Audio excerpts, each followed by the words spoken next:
Assalamualaikum warahmatullahi wabarakatuh. Selamat pagi, Ibu, Bapak. Terima kasih sudah menghadiri acara saya pada pagi hari ini. Di sini saya akan sosialisasi tentang perizinan pangan industri rumah tangga atau PIRT. Perkenalkan, saya Ulfarinta, selaku Ketua Dinas Kesehatan Kabupaten Malang. Baik, yang pertama yaitu saya akan menjelaskan tentang apa sih yang dimaksud pangan industri rumah tangga itu? PIRT adalah perusahaan pangan yang memiliki tempat usaha di tempat tinggal dengan peralatan pengolahan pangan manual hingga semi otomatis. Terus, apa itu sertifikat PIRT? Adalah jaminan dari pemerintah kabupaten atau kota atas sebuah produk yang memberikan jaminan pada masyarakat bahwa produk tersebut aman untuk dikonsumsi oleh masyarakat. Sertifikat diberikan kepada produsen makanan atau minuman, industri rumah tangga dengan modal kurang dari 50 juta. Untuk modal lebih besar dari 50 juta, izin diajukan ke Balai Besar POM. Terus, siapa yang memberikan sertifikat PIRT? Yang pertama yaitu yang mengeluarkan sertifikat PIRT adalah Dinas Kesehatan dari kabupaten atau kota di mana UKM makanan berada. Untuk Kabupaten Malang, yaitu Jalan Panji nomor 120 Penarukan, Kecamatan Kepanjen, Malang, Jawa Timur, dengan kode pos 65163. Adapun prosedur pendaftaran sertifikat PIRT yaitu yang pertama adalah mengisi formulir pendaftaran. Yang kedua, fotokopi KTP surat keterangan dari desa atau kelurahan. Yang ketiga, menyerahkan rancangan label produk atau minuman, menyerahkan contoh produk. Yang keempat, dana alamat usaha. Yang kelima, dana tempat pengolahan. Yang keenam, mengikuti penyuluhan makanan dan minuman, lolos survei oleh Dinas Kesehatan. Yang terakhir yaitu permohonan untuk mendapatkan nomor PIRT diajukan Kepala Dinas Kesehatan Kabupaten atau Kota. Tahap-tahapannya yaitu yang pertama, pemohon mengajukan surat permohonan secara tertulis kepada Kepala Dinas Kesehatan dengan dilengkapi persyaratan sesuai dengan ketentuan yang berlaku. Yang kedua, mempelajari surat permohonan untuk disesuaikan dengan persyaratan yang telah ditentukan. Yang ketiga, pemohon diwajibkan mengikuti penyuluhan keamanan pangan secara kolektif. Yang keempat, pemeriksaan tempat sarana produksinya. Yang kelima, memberikan pertimbangan terhadap permohonan izin yang diajukan. Yang selanjutnya yaitu menyusun konsep izin dan meneruskan kepada yang berhak menandatangani berdasarkan ketentuan yang berlaku. Terus menandatangani konsep izin. Yang selanjutnya yaitu menyampaikan surat keputusan izin kepada pemohon setelah membayar retribusi. Yang terakhir yaitu setelah permohonan diajukan, kemudian Dinas Kesehatan akan melakukan penyuluhan produksi pangan yang sesuai standar kepada pengolahan. Selama penyuluhan dan pelatihan ini, pihak Dinas Kesehatan juga akan meninjau ke lokasi produksi. Ini merupakan contoh rancangan label produk makanan.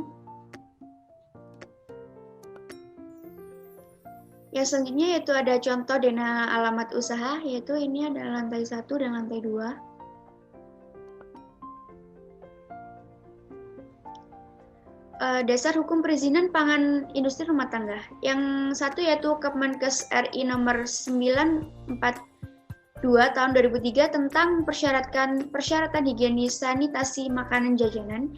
Yang kedua yaitu Kemenkes RI Republik Indonesia nomor 1098 tahun 2003 tentang persyaratan higienis sanitasi rumah makan. Yang ketiga yaitu Keputusan Kepala Badan BPOM nomor HK 00055164 tentang tata cara penyelenggaraan PIRT. Selanjutnya yaitu jangka waktu pelayanan SPPIRT. Jangka waktu penerbitan SPPIRT yaitu 7 hari setelah berkas dinyatakan lengkap. Yang pertama yaitu ada pemohon mendaftar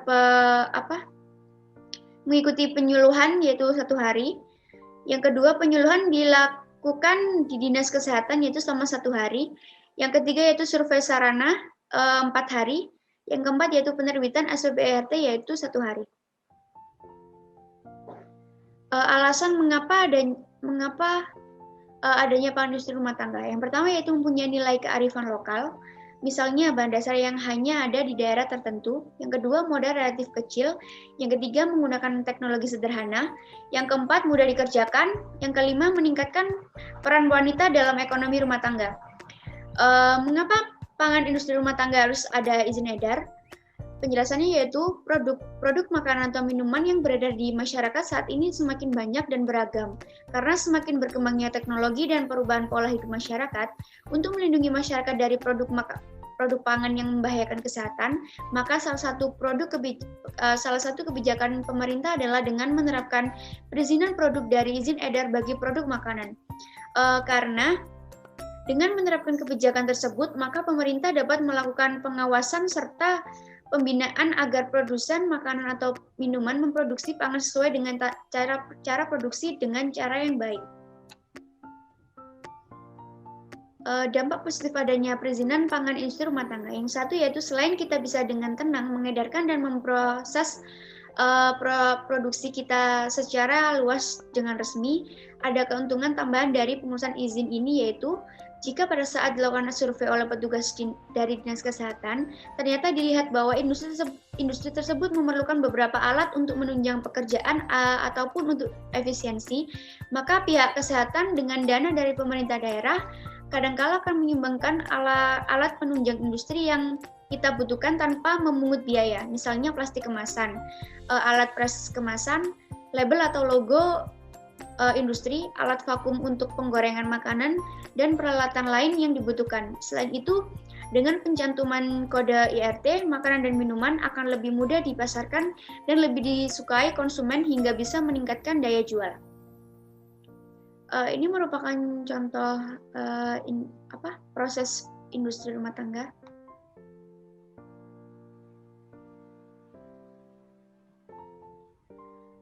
Apakah sanksinya jika tidak memiliki izin tersebut? Yang satu yaitu penutupan industri, yang kedua penarikan semua barang hasil industri yang berada di pasaran, yang ketiga pelarangan izin beredar, yang keempat bahkan dalam beberapa perda ada sanksi yang paling berat yaitu sanksi pidana berupa kurungan paling lama 3 bulan dan atau denda yang besarnya variatif.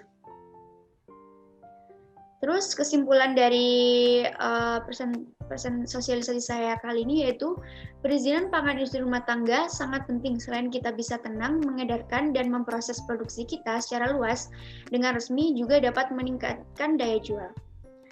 Terima kasih atas perhatian Ibu dan Bapak, kurang lebihnya mohon maaf. Saya akhiri.